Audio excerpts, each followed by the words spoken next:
Olá! Olá a todos! Bem-vindos a mais uma live do Bebelume. Não sei quem chegou, de qualquer forma essa live ela fica gravada, depois ela vai ser postada no YouTube. Então a gente vai começar pontualmente, porque hoje a gente tem muito pano para manga e muita coisa para conversar aqui.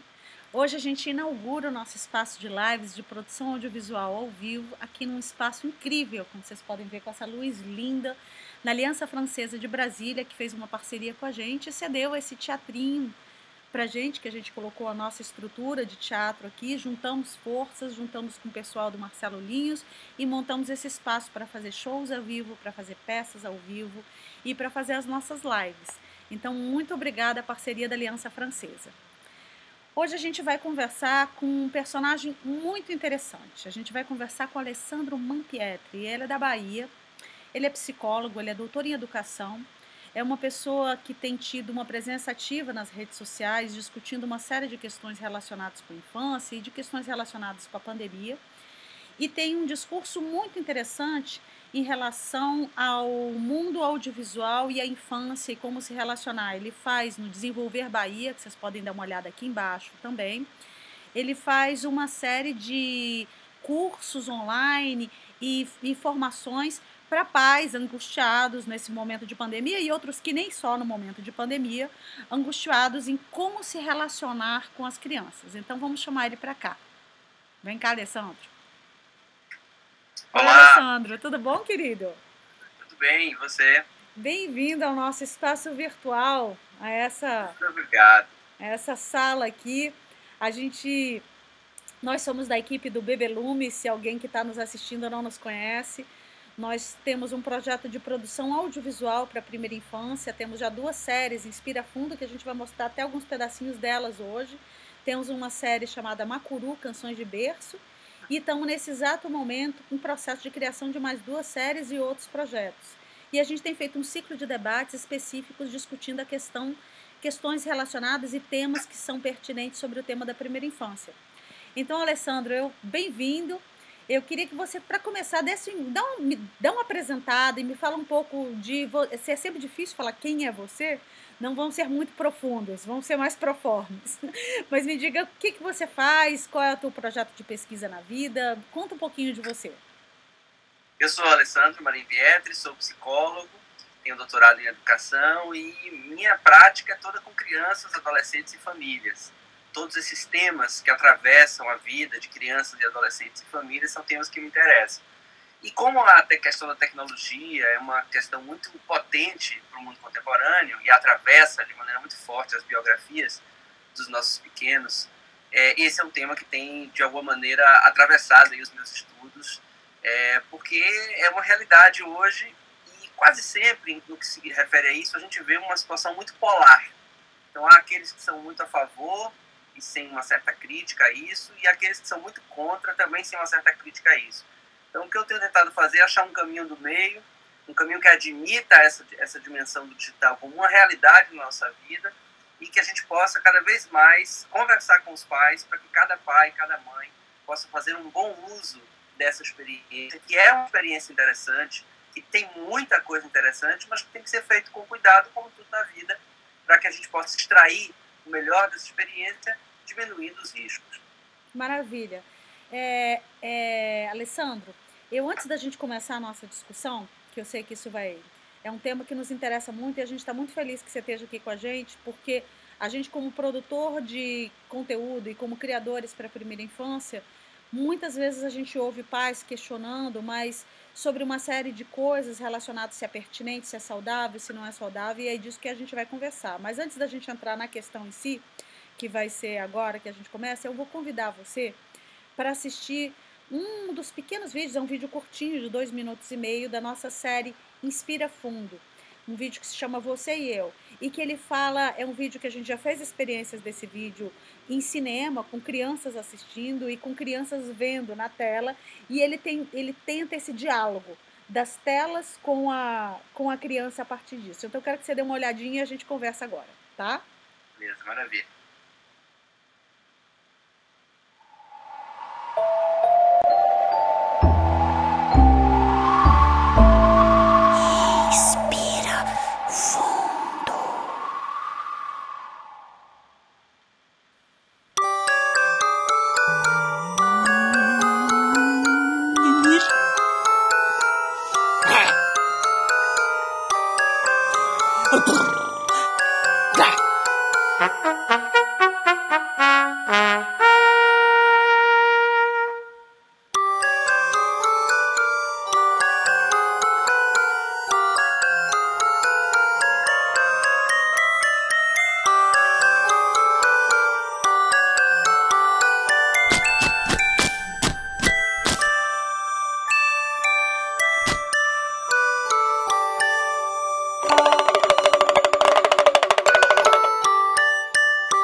Oi, Alessandro.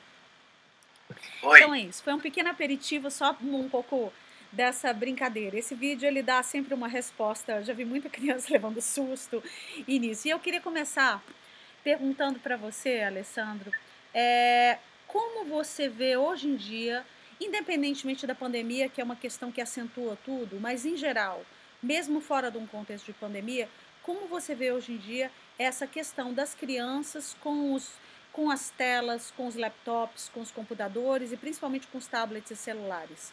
Me fala um pouquinho disso. Quando a gente fala em crianças, a gente tem que separar um pouco o que é a vivência da infância do que é ser criança. Porque ser criança tem muito a ver com um certo critério etário. Então, até uma determinada idade, aquele sujeito vai ser uma criança. E viver a infância é quando a criança tem uma série, um conjunto de experiências simbólicas garantidas para que essa experiência, dentro desse critério etário, possa ter uma potência, possa fazer um sentido. Portanto, a gente tem que separar, num país como o Brasil, essa questão do digital a partir dessa perspectiva dessas infâncias plurais, porque há crianças que não têm essa oportunidade, e numericamente no Brasil é um número muito significativo. Sim. E há outras que têm essa oportunidade. Então, para aquelas que não têm, é um prejuízo, é uma certa perda de oportunidade, porque o digital ele fornece muitas coisas interessantes.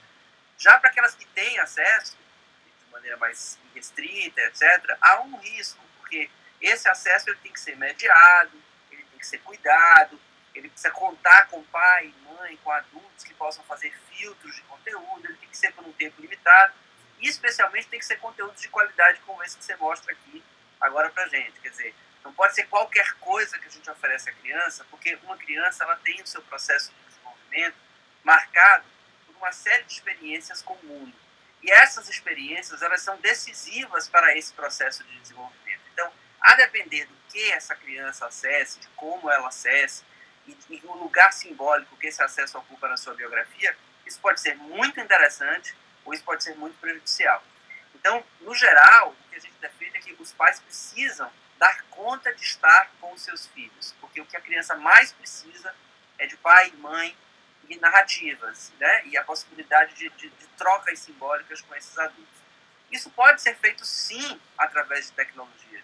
Isso pode ser feito, sim, através de experiências como essa que você mostrou aqui. Não tem um problema que isso aconteça.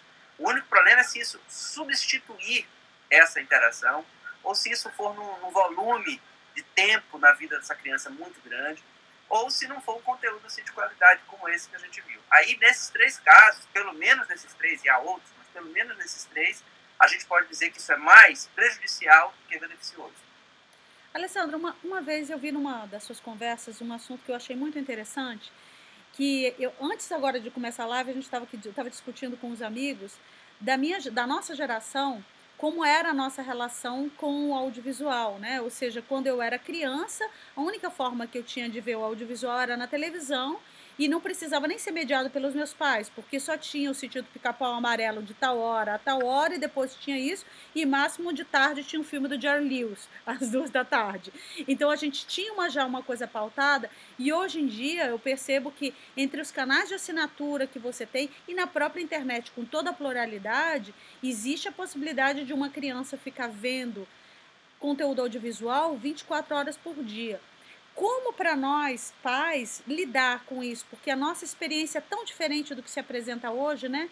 O que você pode falar dessas duas realidades, da nossa geração e da geração de hoje em dia?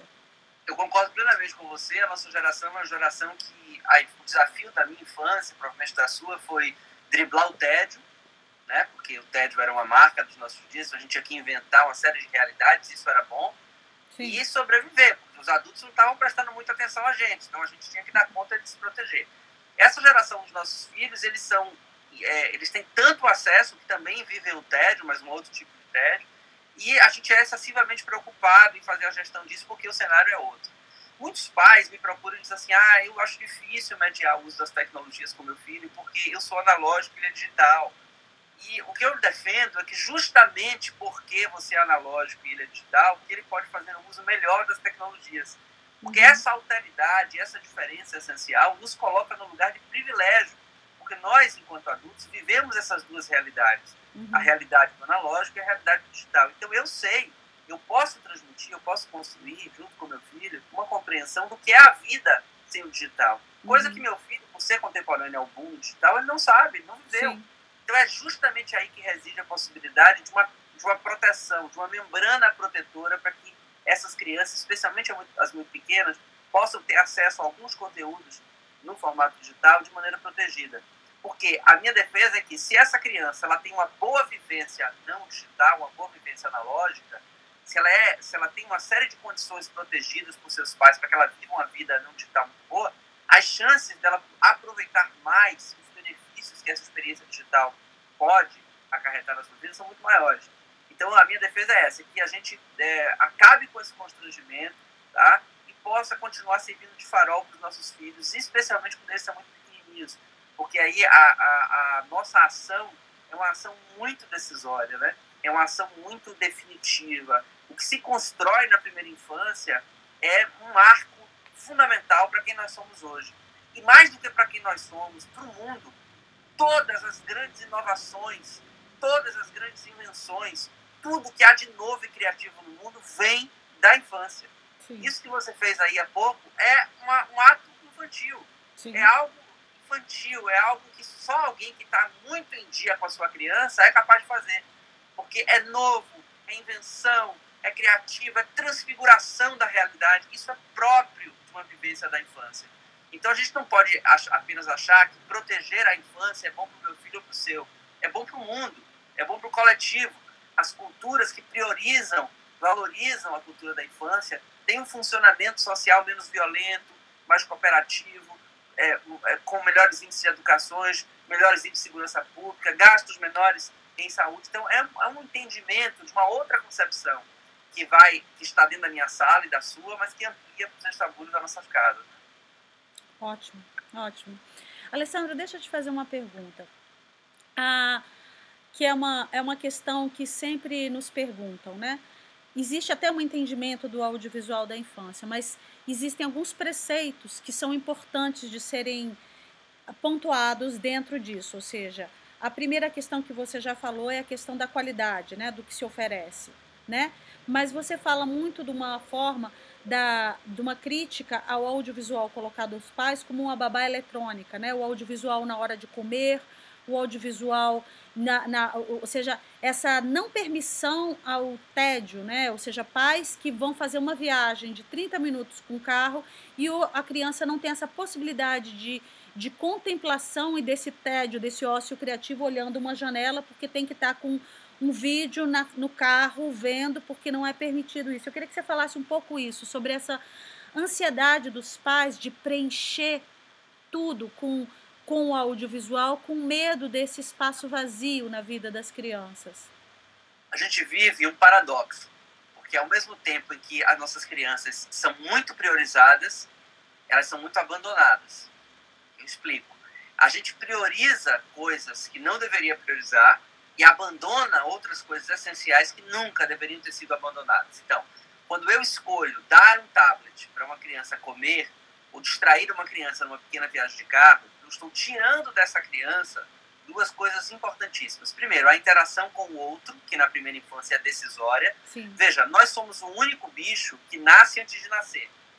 Nós nascemos primeiro na palavra, primeiro na ideia, primeiro na imaginação, depois nós nascemos biologicamente. E quando a gente nasce biologicamente, a gente já vem marcado por essas ideias, por essas palavras, por esses afetos. Nós já começamos com a história. Eu brinco dizendo, nossa primeira cama é uma cama de palavras. Uhum. Então, se é assim, nós só podemos nos fazer enquanto humanos a partir do outro. Então, na primeira infância, essa interação com o outro é decisória para o cognitivo, decisória para o motor, decisória para a linguagem, decisória para o afeto, decisória para o psiquismo, decisória para todas as instâncias de desenvolvimento de uma criança. Se eu terceirizo essa gestão, se eu terceirizo essa relação para um equipamento, acreditando que com isso eu estou ou favorecendo, ou no mínimo não prejudicando, eu estou prejudicando. Quer dizer que essa criança não pode ter acesso? Não, ela pode ter acesso junto com o pai, com a mãe, como uma experiência lúdica, que daí vai se desdobrar em uma série de coisas, isso é maravilhoso. Agora, a ausência de pai e mãe, a ausência de adultos cuidadores para a oferta disso é completamente equivocado. Esse é um ponto. O segundo ponto é esse que você se referiu muito acertadamente em relação ao vazio. A gente tampona tanto os vazios da criança que a gente cria um vazio muito maior. Sim. Então, é uma lógica meio paradoxal, mas vou tentar explicar. A criança precisa viver o vazio, precisa viver a falta, precisa viver o tédio, porque é daí que a mola propulsora joga ela para cima. É só quando ela chega nesse fundo do poço que ela tem que ter uma saída. Ela tem que inventar uma saída. E essa saída quase sempre inventada, ela é simbólica, ela é inventiva. Como eu brinquei, ela transfigura a realidade. Então, por exemplo, nós vamos lembrar, quando nós éramos pequenos, estávamos no carro, a gente tinha uma brincadeira de imaginar bichos em nuvens, ou fazer uma corrida de cores de carro, ou uma série de brincadeiras que estavam ali sendo inventadas para dar conta daquele tempo. E isso é um ensinamento crucial. A criança não pode crescer acreditando que entre ela e a demanda não existe intervalo. Ou seja, ela e a demanda são uma coisa só. Com um apertar do dedo, ela consegue resolver todas as coisas. Isso é muito perigoso, porque essa falta, ela é a mola propulsora do desejo. Só que, por outro lado, de tanto a gente tamponar essa falta estrutural, fundamental, crucial, do seu desenvolvimento, a gente termina gerando uma outra falta, que é a falta de uma interatividade qualificada com homens, com mulheres, com pessoas. E aí a gente fica muito acostumado, crianças que crescem com essa perspectiva, a estar sempre nesse padrão de estímulo, que é um padrão de estímulo muito diferente daquele que se estabelece entre humanos. E aí a gente gera uma outra falta, que é essa inabilidade, essa incapacidade de lidar com a frustração, com o tédio. E o tédio, o vazio, ele é muito importante que a gente valorize, porque, como eu disse, é daí que vai surgir todas as coisas. Você usou uma expressão, que eu entendi o que você quis dizer, que é o ócio criativo, que é a ideia de que a partir desse vazio alguma coisa vai acontecer. E é bem por aí. Só que alguns pais tomam de empréstimo essa ideia para que até o ócio seja algo programado, algo deliberado, algo pedagogizado. Então a gente tem que fazer essa ressalva para dizer, é o ócio mesmo, é a criança não ter mesmo um tempo o que fazer para que ela possa inventar. É claro que uma criança pequena, da primeira infância, ela vai precisar muito dos adultos. E a gente não pode cair naquela falácia de que a quantidade ela não é importante, e sim a qualidade da presença. A qualidade da presença é uma condição necessária. Sem isso a gente não tem nada. Agora, ela não é suficiente. É preciso que os adultos estejam dedicando tempo a essas crianças. Sim. Então, é fundamental que elas podem ter acesso e devem ter, mas desde que isso não seja para silenciar a possibilidade dessas crianças em serem crianças. Nós somos muito infantólatras. Nós somos obcecados pela infância, mas somos muito adultocêntricos. Ou seja, a gente quer uma infância a partir do paradigma da lente do adulto, que é meninos caladinhos, que comam brócolis, que não tem uma frieira. As bailarinas de Chico Buarque de Holanda. Ou seja, crianças inexistentes. As crianças são ruidosas, elas apelam o máximo da gente, elas fazem barulho, elas quebram coisa, elas têm frieiras entre os dedos, elas têm piolho, elas têm meleca, elas têm todas essas imperfeições que fazem da experiência de alguém que se permite o contato verdadeiro e genuíno com a criança, uma transformação inimaginável. Quando um pai e uma mãe se permite a vivência plena da maternidade, da paternidade, nós nos transformamos num lugar que a gente nem sabia que existia. E é justamente esta imperfeição, este ruído, essa idealização necessária que depois precisa ser revista, que oportuniza a criança a chance dela ser ela mesma. Senão ela fica aprisionada a um modelo de perfeição, quase meritocrático, né, que é uma palavra que a gente usa muito hoje, e que aprisiona a criança numa ideia de produtividade contínua e que vai retirando dela justamente aquelas vivências que são essenciais para ela e para o mundo.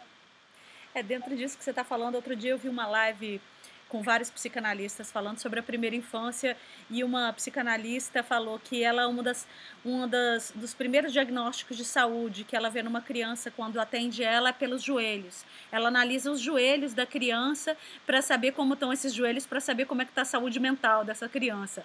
Um joelho ralado ou aquela casquinha que nem terminou de se desfazer, já veio uma outra casquinha, aí tem saúde mental. Né? Desse mundo da superproteção, desse mundo desse coisa. E tem uma outra coisa, né, que eu acho muito importante frisar, Alessandro, que acho que isso é muito importante dos pais terem cuidado, que é a questão perversa, né, da publicidade infantil. Né?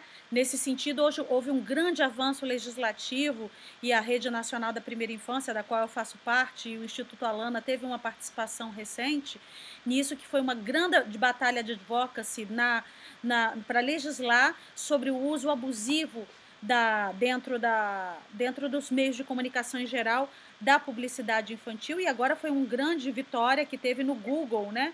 Quando ilimitou a questão, porque é muito perverso como é utilizado, introjetando na cabeça das crianças todos os conceitos consumistas que vão sendo feitos de forma subliminar, de uma forma muito, muito perversa, né? Fala um pouquinho disso. Você toca em 2 pontos cruciais. Eu diria, toca em 2 e desdobra no terceiro. A primeira ideia é que se a criança, a história do joelho ralado, se ela vive um corpo intenso no não digital, as chances delas terem mais qualidade na interação com a tecnologia digital aumenta muito. Sim. Então, se ela se machuca, se ela rala o joelho, que é a metáfora que a psicanalista provavelmente quer dizer que ela explora o mundo com o corpo. E a exploração motora, ela é crucial para a primeira infância. Então, a criança precisa experimentar o mundo com sensorial, com o corpo. Não tem problema que uma dessas vias possa ser, por exemplo, uma via digital, mas não pode ser a única. Sim. Então, o problema é quando ela é a única. Então, se ela consegue pluralizar essas experiências de maneira ampla, ela está mais protegida e ela tem mais saúde, indubitavelmente. Agora, você toca no outro ponto, porque a gente tende a acreditar que são as crianças que são predispostas a um certo vício na tecnologia. E essa é quase que um discurso unânime. E um discurso absolutamente equivocado, que é filho, primo, irmão de uma outra noção equivocada, que é a ideia do nativo digital. E quando a gente diz que meu filho é nativo digital, a gente quer dizer o quê? Quer dizer que ele nasceu no digital, então, a prioristicamente, ele está pronto para isso. Não, ele não está pronto para isso. O fato de ele ter nascido contemporaneamente ao mundo digital não o prepara para um enfrentamento acertado, justo, que essas dimensões tecnológicas digitais interferem, afetam o seu desenvolvimento. Quem vai garantir isso é o pai, é a mãe, são os adultos de referência. Então, aí a gente promove, primeiro, uma ideia errada de que esses meninos estariam afeitos a isso, e, portanto, a indústria não precisa se regular, porque o problema não está na indústria, mas sim na criança. Segundo aspecto, a gente retira a possibilidade do adulto se corresponsabilizar com isso, e aí a gente precisa discutir essa questão da indústria. Por quê? Porque é feito para aprisionar. Essas tecnologias, elas são produzidas para isso mesmo. Agora, é claro que a gente pode fazer um contraponto, uma contramaré, mas isso vai precisar de muito esforço. Então, quando a gente consegue uma vitória como essa sobre a questão do consumo, isso é importantíssimo, porque as crianças, elas são alvos muito mais fáceis. Sim. Se para nós adultos é difícil a gente driblar a sedução potente que esse mundo tecnológico faz sobre a nossa vida, imagina sobre uma criança pequena. Então é realmente muito difícil. Eu concordo com você. A gente precisa organizar, criar parâmetros, proteger, cuidar da qualidade, cuidar do tempo, cuidar dessas armadilhas. Quanto mais a gente criar essas instâncias protetivas, melhor para as crianças, tanto no sentido da qualidade do que ela vai assistir, porque ela vai estar livre dessas armadilhas, quanto no sentido do longo prazo que isso vai significar na vida dela ao longo da sua história biográfica. Ai, que bom conversar com você, né, Alessandra? A conversa flui, né? Você fala com uma fluência. É muito bom falar contigo, é muito gostoso Obrigado. ouvir tudo isso. Alessandra, aqui antes, e agora daqui a pouquinho eu vou mostrar mais um videozinho da gente, mas antes de eu entrar, eu queria pontualizar uma coisa específica, que é a questão de uma coisa que nós que estamos produzindo, criando questões audiovisuais para criança, a gente ouve sempre isso muito dos pais, que são as recomendações da Sociedade Pediátrica, que diz que as crianças não devem ter acesso a nada audiovisual até os 2 anos de idade, e que depois eles fazem uma recomendação que a partir dos 2 anos de idade, um tempo medido. Eu concordo muito com isso da questão do tempo, né? E aí eu já acrescento até uma outra pergunta para você, porque quando a gente recebeu a Cláudia Mascarenhas aqui, ela falava não só que os pais podem estar juntos compartilhando esse momento com as crianças, mas que eles também possam ter a segurança do que o que eles escolheram para as crianças assistirem, isso sim, sempre, os pais vão estar supervisionando o que as crianças estão vendo, mas depois que eles têm a segurança que eles escolheram corretamente aquilo, que ele pode otorgar um tempo de responsabilidade para a criança efetivamente ficar vendo aquele vídeo e depois de ter visto o vídeo, conversar, desenhar, se relacionar com isso, mas inclusive ter essa possibilidade de utilizar com saúde, de que agora eu vou cozinhar, eu escolhi uma coisa legal para o meu filho assistir, ele vai assistir aquilo, eu vou cozinhar e depois eu volto e me relaciono com ele. E eu queria que você me falasse sobre essas duas relações e sobre, principalmente, qual a tua opinião, a tua visão de como fazer uma leitura das recomendações da Sociedade Pediátrica. Então, essa recomendação é uma recomendação que a minha interpretação sobre ela é muito mais um lugar de retirar a relação adulto-criança para a relação tecnologia-criança. Então, quanto a isso, eu sou completamente contra essa troca, porque essa troca, sabidamente, ela é ruim. O fato de você poder escolher assistir um pouco junto com a criança, depois se separar um pouco dessa criança e fazer uma outra coisa, poder voltar seguro, um conteúdo, etc., eu não vejo nenhum problema. Eu concordo plenamente com a Cláudia. O que ela está dizendo? Ela está dizendo o pai ele faz o prévio, ele escolhe, há uma aposta de desejo, há uma proteção, há uma regulamentação ali parental do que é bom e do que é ruim, que faz sentido para aquela família. Depois ele pode sim dizer, agora você vai ficar um tempo aí, eu vou fazer uma outra coisa aqui, não tem problema. Depois ele retorna e ele ali vai fazer o fechamento daquilo. E o melhor da fala da Cláudia é a vivência correlata do que está sendo vivido no digital no analógico. Aí vai desenhar, aí vai contar o que viu, aí vai contar uma historinha, aí vai ler um livro que tem a ver com aquilo, aí faz um DDoS, aí faz um desenho, faz uma massa de modelar, aí brinca em casa cantando a mesma musiquinha que estava lá. Ou seja, aí você transpõe da experiência do digital para a experiência do analógico. Que mal isso tem? Nenhum mal. Isso só é bom, isso só faz bem, isso não faz mal nenhum. O que está se discutindo é quando se oferece algo para a criança sem uma mediação, sem um cuidado e sem esse vínculo bem costurado, isso é muito perigoso. Agora, explicar isso para as famílias é muito difícil, porque não é uma recomendação única, vai depender de cada família, vai depender da interpretação de cada família, do tempo que ela tem para fazer isso, o que é ou o que não é bom conteúdo, aonde procurar. Então, na hora que a gente vai vendo as variáveis que conformam essa explicação, fica impossível explicar.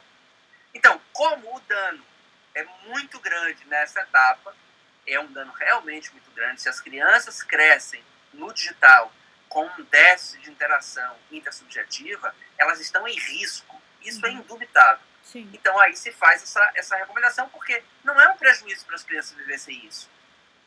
Não é um prejuízo. É, talvez, uma vida com outro, sem esse recurso. Agora, é prejuízo se esse pai não faz isso, mas também não faz a outra parte. Então, não adianta também o pai dizer, não, eu protejo meu filho digital e não boto ele para assistir a um filme, ou um vídeo com uma música, ou a um filme como você mostrou aqui, mas eu também não tenho uma interação qualificada. Isso também não vai ajudar essa criança. Então, a gente precisa ter esse contraponto. E o que isso nos diz? Isso nos diz que há um certo pânico dos pais hoje. Então, nós morremos de medo do digital e temos um fascínio absoluto pelo digital. E aí a gente desloca a angústia, que deve ser sempre da relação entre pais e filhos, para o aparato tecnológico. Eu costumo dizer, com todo respeito aos pais que estão nos ouvindo, que nós temos uma geração hoje de pais, na qual eu me incluo, que são pais um pouco infantis. Eu vou explicar por quê. Sabe quando a criança é pequena, que ela bota as duas mãos no rosto e ela acha que escondeu o corpo todo?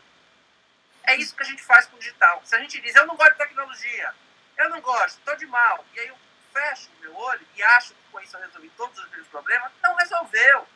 O que está em jogo aqui é algo muito maior. Então, deslocar essa tensão que é do mundo contemporâneo, que fala da presença de pais e filhos na vida dessas crianças, para o recurso tecnológico, é um reducionismo ingênuo que vai retirar uma complexidade dessa questão. Então, na minha opinião, é claro que a recomendação é muito bem-vinda. Se alguém me perguntar, é melhor uma relação não mediada do que relação nenhuma, é melhor relação nenhuma. Porque uma relação não mediada ela é muito perigosa. Então, eu concordo com a recomendação. Mas eu acho que cada um pode fazer um entendimento. O meu filho, na primeira infância, viu audiovisual. Tá? Cresceu vendo isso. Agora é um audiovisual que eu interpretava, que eu analisava. E coisas incríveis. Há coisas incríveis como as que você produz e que outras pessoas produzem, muito bem feitas para crianças pequenas.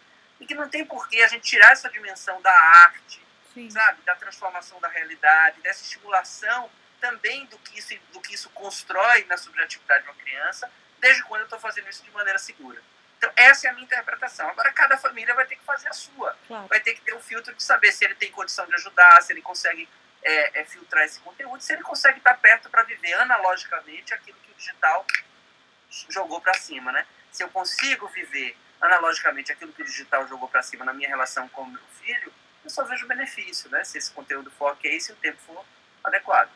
Alessandra, é engraçado porque a minha trajetória pessoal, eu faço... no ano 2000, eu criei uma companhia de teatro em Madrid chamada La Casa Incerta, que trabalha com teatro para bebês. E ao longo de 20 anos, a gente fez mais de 16 espetáculos, oficinas, e sempre no contexto do mundo do teatro e desse encontro olho no olho, desse encontro. E tem 2 anos que a gente criou esse projeto, que é o Bebelume, e que, de uma certa forma, tenta trazer para o mundo do audiovisual todo o acúmulo de experiências, de intercâmbio, de interrogações, de pesquisas que foram feitas nesse campo.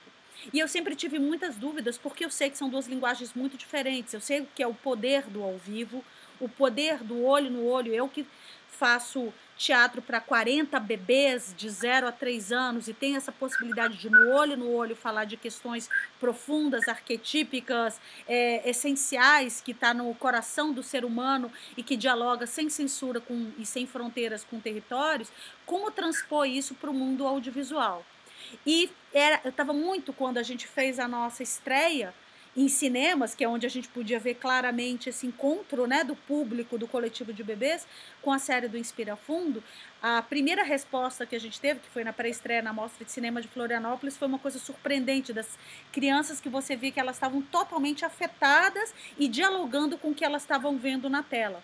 Mas, posteriormente a isso, a gente fez uma pesquisa que se chama Bebês Nascem Poetas, que é uma pesquisa que a gente pegou 28 apresentações de teatro e colocou sensores eletrodérmicos que leem, para falar de uma forma simples, a forma mais clara, é como leem o arrepio, que os pesquisadores acreditaram que era a forma de medição mais próxima do que poderia ser uma emoção, né? Essa alteração de temperatura no organismo diante de uma história. E várias coisas, essa pesquisa ainda está sendo ainda... Todos os dados estão sendo, a gente fez, imagina, 28 apresentações com 16 crianças por apresentação, uma quantidade de dados muito grandes, e as respostas são incríveis, de como as crianças vão junto com os artistas, como as crianças vão muito mais além do que os adultos na resposta emocional e uma série de coisas.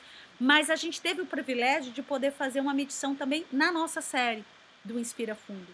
E foi muito gratificante perceber que, por mais que seja uma linguagem tão diferente, a resposta também foi bastante alta nesse sentido, sabe?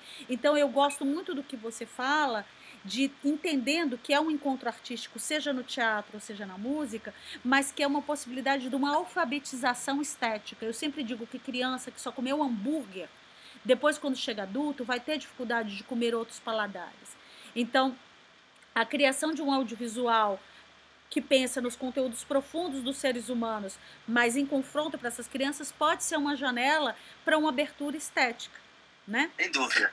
E mais do que para isso, é um ato político. Sim. Né? De reafirmação da importância da cultura da infância e de valorizar que essas crianças também têm direito a conteúdo audiovisual de qualidade, a conteúdo teatral de qualidade, a conteúdo musical de qualidade. Então, se a gente demoniza esse meio e isso ocupa, isso joga uma capa escura sobre todo o resto, a gente está cometendo um erro estratégico. Porque é claro que a gente tem que ter crítica à relação do infantil com o digital. Isso é inequívoco. Sim. Agora, nós temos também que saber que essas crianças vão ser formadas esteticamente, nessa experiência de formação de plateia, né? Estar com seu pai no cinema, com sua mãe se sentindo seguro e poder vivenciar essa experiência através dessa linguagem, ou estar no teatro. Ou seja, e cada vez mais crianças à rua, né? Crianças que possam estar nesses espaços, que possam ocupar esses espaços de arte, porque em geral é um lugar que a gente não leva os nossos filhos, né? Eu lembro meu filho muito bebezinho, numa mostra de arte que teve aqui num bairro chamado Santo Antônio, além do Carmo, e a gente andando pela rua à noite, e vários amigos diziam, mas você levou ele para lá, e estava com risco. Levei, porque as crianças precisam estar Sim. na vida, na cidade, no mundo, desde que ela esteja protegida por seu pai e sua mãe, desde que seu pai e sua mãe saibam que isso é seguro, desde que saibam que aquele conteúdo é adequado. Isso é importantíssimo para as crianças, para meu filho e para o seu. Mas mais do que para o meu filho e para o seu, para a sociedade. Porque uma sociedade que abre lugar para que haja um teatro para crianças de 0 a 3, para que haja um conteúdo audiovisual bacana, bem feito, cuidado, estudado, esteticamente respeitoso para essa faixa etária, que abre espaço para músicas de qualidade, essa sociedade ela está dizendo que a criança tem uma centralidade na sua prioridade. Certo. E as sociedades, como eu já disse, que priorizam a infância, vão ser menos violentos, vão ser mais inventivos, vão ser sujeitos mais cooperativos, mais colaborativos, vão ser sujeitos que desde muito pequeno vão entender que o humano ele vive de uma outra forma, uma forma inventada. Quanto mais recursos a gente der para uma criança poder inventar a sua vida, sua história, melhor para ela. Então, todo cuidado, pais e mães que estão nos assistindo, para não criar esse erro de interpretação da realidade, né? A gente tem que ter muito cuidado, porque esses recursos digitais eles podem ser realmente muito perigosos, mas a gente não pode furtar as nossas crianças da possibilidade desse deleite estético que faz tanta diferença na vida de todo mundo. Maravilha. Alessandra, eu vou chamar aqui agora um outro vídeo que fala sobre os medos. E aí a gente continua a nossa conversa e começa a falar um pouquinho sobre medos, tá bom? Maravilha. Vamos lá.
Oi, Alessandro. Oi. Esse vídeo que eu acabei de mostrar fala de uma forma com um certo humor sobre, sobre os medos, né? Eu queria falar uma reflexão aqui de uma. Eu fiz recentemente um espetáculo que se chama de teatro, que se chama O Canto do Medo, um espetáculo que foi feito para bebês. E eu, no processo criativo, criando a dramaturgia do espetáculo, para mim foi muito fácil ir falando dos medos, né? Me colocando tanto os medos de mãe como os medos de criança, e foi falando. Mas tem uma dramaturga canadense, Suzanne Lebeau, que ela sempre fala que você pode abordar qualquer tema para as crianças, mas é muito importante você, sem censura, pode ir muito longe de falar de coisas muito duras da vida com as crianças, mas você nunca pode ter uma postura nem cínica nem niilista, você sempre tem que apontar uma saída. Né? E eu, no processo criativo desse espetáculo que falava de medos, eu fui levantando os medos, mas eu falava, mas como eu fecho esses medos? Como fecho a dramaturgia desse espetáculo? E eu, muito angustiada, liguei para minha amiga Inês Catão, psicanalista, que trabalha com a primeira infância, e falei, Inês, eu estou aqui tentando ver como finalizo o espetáculo, e eu sei, eu não estou encontrando como a gente sai dos medos. E aí ela falou assim, Clarice, você está falando com uma psicanalista, né? Então, é através da palavra, é através de nomear. E aí a gente conseguiu as sombras dos medos, eu apontava, dava um nome e as sombras se transformavam no objeto que cabem na mão, que caem disso. Então, a minha pergunta para você é isso. Alessandro, como a gente lida com os medos das crianças? Como a gente trabalha com isso? Eu concordo muito com a minha colega psicanalista que falou isso, e eu diria igual a ela, mas só porque ela já falou, eu vou dizer de outra forma, que é a gente precisa enfrentar o medo. Então, o que é enfrentar o medo? Quando eu digo enfrentar, não é a criança com medo de escuro, trancar uma criança no quarto escuro e dizer, vai lá e se vira, não é isso. Mas ao momento em que eu posso nomear esse medo, falar desse medo, né? Ter o respeito dos adultos por ter esse medo, que talvez seja uma condição até anterior a essa. Os adultos precisam respeitar os medos das crianças, porque eles são medos constitutivos, eles constroem subjetividade, eles constroem esse sujeito. Então, a criança que tem medo é uma criança saudável. A criança que não tem medo é uma criança que a gente precisa prestar atenção, porque pode ter uma coisa difícil por ali. Agora, também uma criança que se paralisa no medo e não consegue viver, aí também é uma criança que precisa de ajuda. Mas falando dessas crianças mais ou menos que estão nessa linha do meio, que vivem seus medos e que superam, como é que as crianças superam? Dando um sentido a esse medo. Produção de sentido, né? Palavreando, narrando, ou seja, transformando isso em algo da ordem simbólica. Como, aliás, nós fazemos com tudo na vida humana, não só com medo, mas com tudo. O difícil é quando a gente não consegue palavrear, o difícil é quando a gente não consegue nomear. Então, é bem isso, e a gente tem que realmente poder se conectar com isso, sentir isso e aí fazer alguma coisa com isso. Essa é a única maneira que eu acredito que as crianças podem lidar com o seu medo. Agora, qual o papel dos pais nisso? O papel de, primeiro, respeitar o medo da criança, nunca desqualificar, tá? Não adultizar o medo da criança, que seria uma interpretação adulta daquele medo, porque senão eles sempre vão ser ridículos. Não mergulhar junto no medo da criança e ficar lá no meio, porque também isso não ajuda a criança a sair.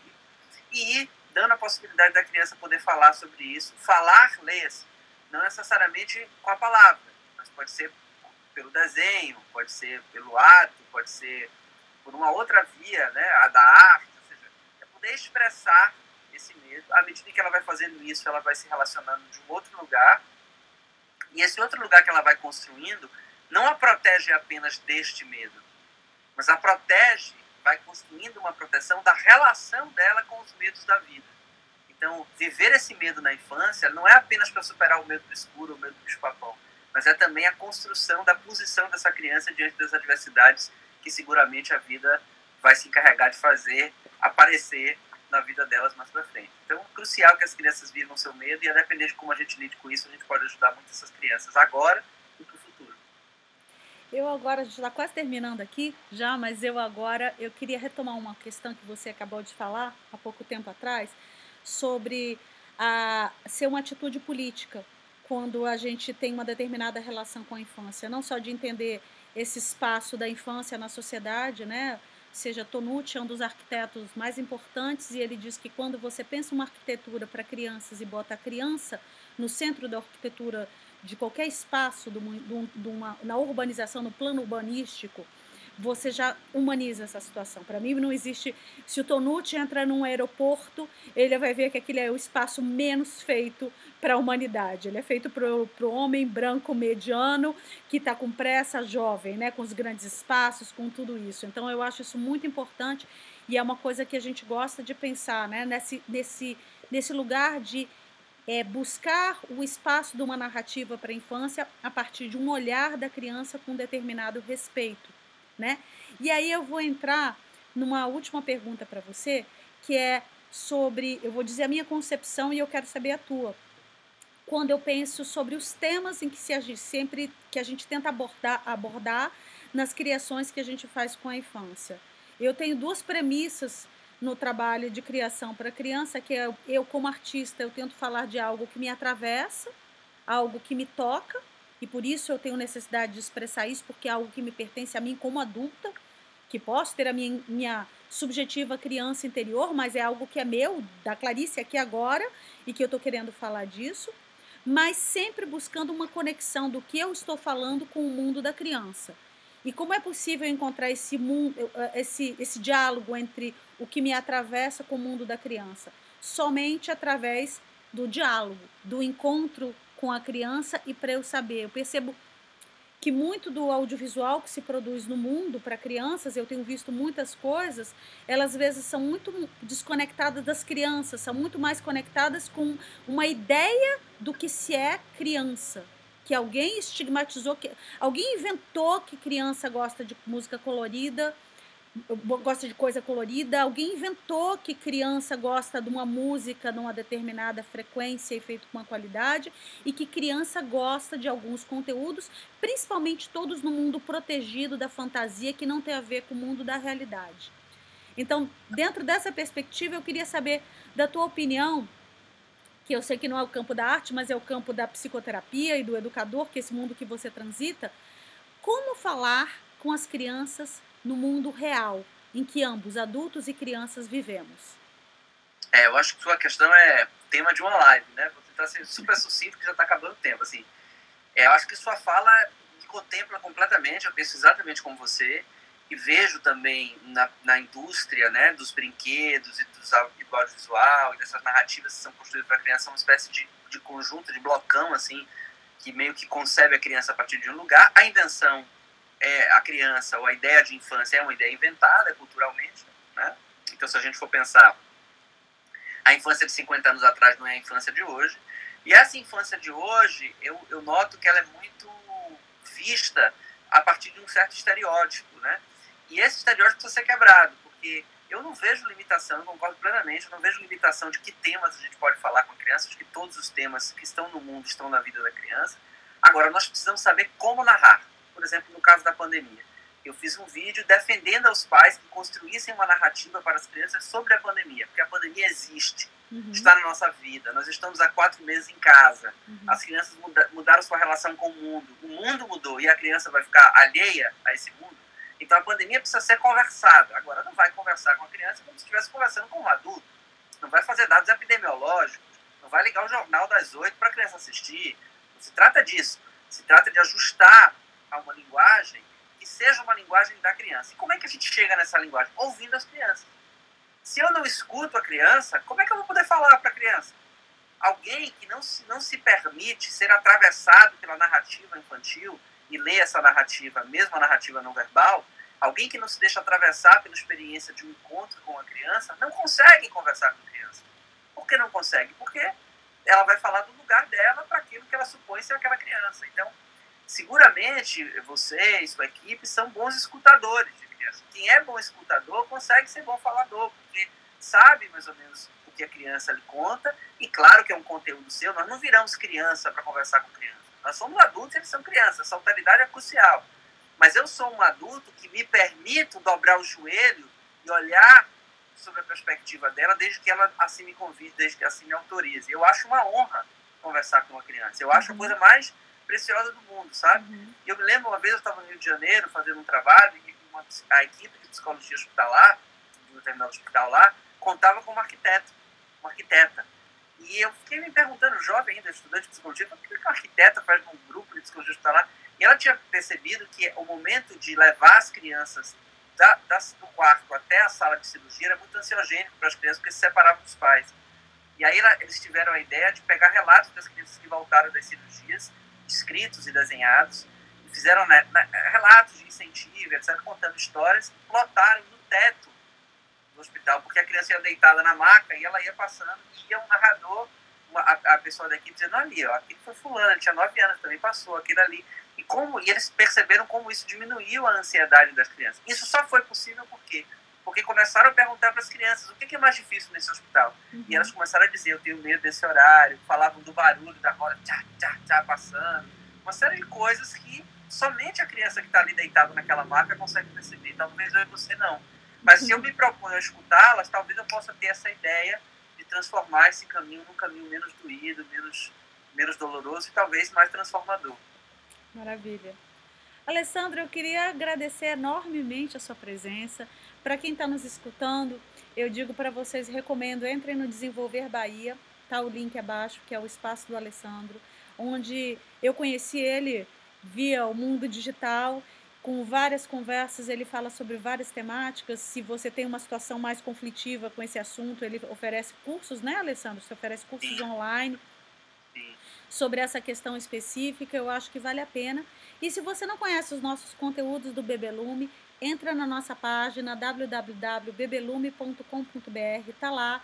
A gente tem uma assinatura baratíssima, é uma assinatura quase simbólica de R$ 3,90 por mês, que dá acesso a entrar em todo o nosso conteúdo. A gente é um espaço de criação novo e a gente está criando uma série de elementos. Entra nessa parceria com a gente, porque tem um projeto de criação, mas tem um projeto de vida junto aqui que se leva com o Bebelume.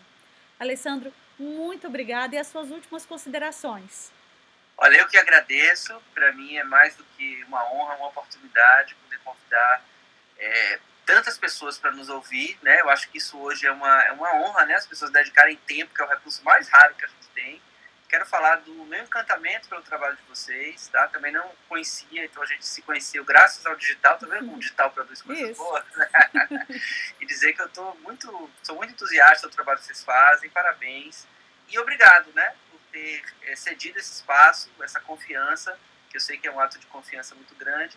Acho que estamos muito afinados e estamos por aqui. Acho que a gente ainda vai voltar a conversar outras vezes. Com certeza. Quando passar a pandemia, ao vivo, em Salvador.